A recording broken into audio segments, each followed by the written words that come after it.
5,000 रुपए की तीसरी कबड्डी आ गई। कहते 5,000 रुपए की तीसरी कबड्डी आ गया। जगी बटोड़ और सकलैन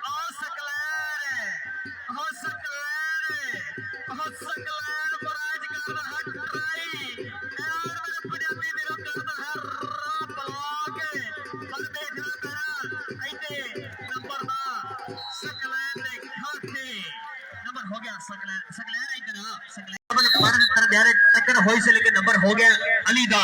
कबड्डी बोर्ड वाले फिर दूसरे पासे आ गया रेड दे उत्ते कहंदे आ मुंडा असफंद लजपाल कबड्डी क्लब बटोर दी तरफों कबड्डी कबड्डी कबड्डी अपना मोरे कहंदे इस वे 4 स्टॉपर तैयार खड़े ने।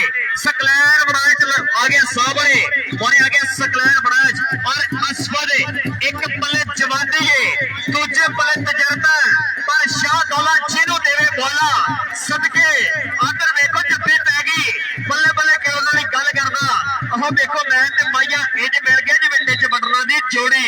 नंबर हो गया सकलैन बराज का नंबर इधर फिर जोड़ गया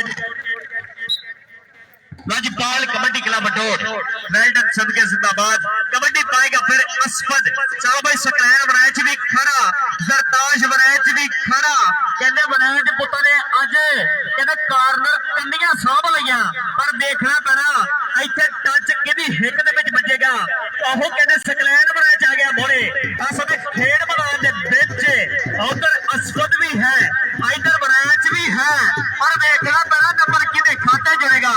हाँ सदके जावा नंबर देखना पैना हाय नंबर ना किहदे जाफी दे खाते नंबर सकलैन बराज दे खाते।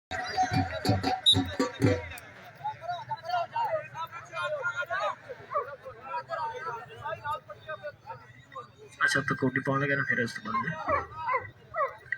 कबड्डी पा रहा फिर इस तरह खेड मैदान के विच आतब बालू बहुत शुक्रिया thank you so much ji.